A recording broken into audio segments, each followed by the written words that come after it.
ராமேஸ்வரத்தில் அந்த லெட்டரை வச்சுக்கிட்டு தெரு தெருவா சுத்துன சக்திக்கு இப்போ மிகப்பெரிய ரகசியம் ஒன்று தெரிய வந்திருக்குங்க.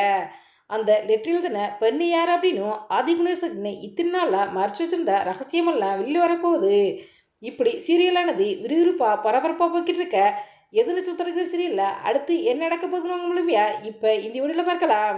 எதிர்த்து தொடர்கிறது சீரியல்ல ஆதிகுணேஸ்வரர் ரூம்ல இருந்த லெட்டர் எடுத்த சக்தி அந்த லெட்டர் எழுதின பெண் யாருன்னு தெரிஞ்சுக்கிறதுக்காக ராமேஸ்வரம் இருக்காரு.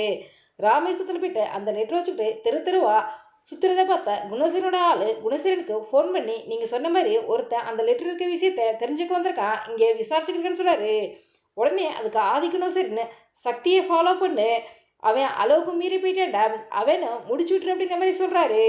சக்தி ராமேஸ்வரத்தில் ஒரு ரிட்டையர்டு போஸ்ட்மேனை சந்திக்கிறாரு. அவர்கிட்ட இந்த லெட்டரை காமிச்சு இவங்களும் உங்களுக்கு தெரியுமா அப்படின்னு கேட்குறாரு.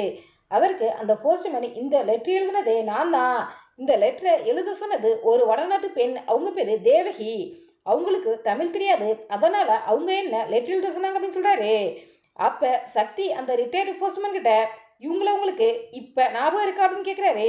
அதற்கு அந்த போஸ்ட்மேன் இவங்களுடைய முகம் எனக்கு நல்லாவே ஞாபகம் இருக்குது, இவங்க இன்னும் உயிரோட இருக்க வாய்ப்பு இருக்குது அப்படிங்கிற மாதிரி சொல்கிறாரு. அப்போ சக்தி இவங்களை இப்போ எங்கே பார்க்கலாம் அப்படின்னு கேட்குறாரு. அதற்கு ரிட்டையர்டு போஸ்ட்மேன் இங்கே நிறைய சத்திரங்கள் இருக்குது, அங்கே தான் இந்த பொண்ணு இருக்கிறதுக்கு அதிக வாய்ப்பு இருக்குது, போய் தேடி பாருங்க அப்படின்னு சொல்கிறாரு. இதனையடுத்து சக்தி ராமேஸ்வரத்தூரில் அனைத்து சத்திரங்கள்லையும் தேவகியை தேடுறாரு.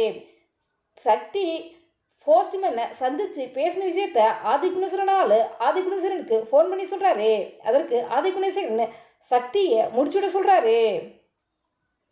இதனால் அந்த ஆள் சக்தியை கொலை பண்ண முடிவெடுத்து சக்தியை ஃபாலோ பண்ணுறாரு. குணசேரனோட ஆள் சக்தியை கொலை பண்ணுறாரா இல்லை இந்த விபத்துலேருந்து சக்தி தப்பிச்சு தேவகியை கண்டுபிடிக்கிறாரா அப்படிங்கிறதெல்லாம் நம்ம வெயிட் பண்ணிட்டு தாங்க பார்க்கணும். இப்படி இது ஒரு பக்கம் இருக்க அநேகமாக ஆதி குணசேகரனுக்கும் தேவகிக்கும் தொடர்பு இருக்குங்க. அதாவது ஆதி குணசேகரனுக்கும் தேவகிக்கும் பிறந்த குழந்தை தான் சக்தியாக இருக்க வாய்ப்பு இருக்குது. ஆதி குணேசன் அடிக்கடி சக்தியை என்னுடைய தம்பி கிடையாது, அவன் என் பிள்ளை அப்படிங்கிற மாதிரி சொல்லியிருக்காரு. அதனால் ஆதி குணேசனுக்கும் தேவிக்கும் பிறந்த முதல் குழந்தை சக்தி, இரண்டாவது குழந்தை தான் இப்போ சீரியலில் என்றே இருக்க வில்லன்னு. இப்படி தாங்க சீரியலில் கதை வர்றதுக்கு வாய்ப்பு இருக்குது. இல்லைன்னா ஆதி குணேசனுடைய அப்பாவுக்கு 2 மனைவிகள் இருக்க வாய்ப்பு இருக்குது.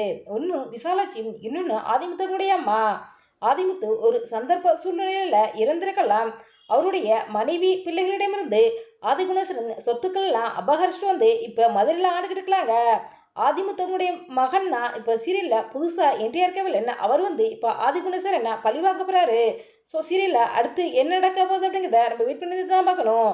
இந்த வீடியோ பற்றிய உங்களுடைய கருத்துக்களை எங்களுடைய கவனத்தில் கவனிங்க.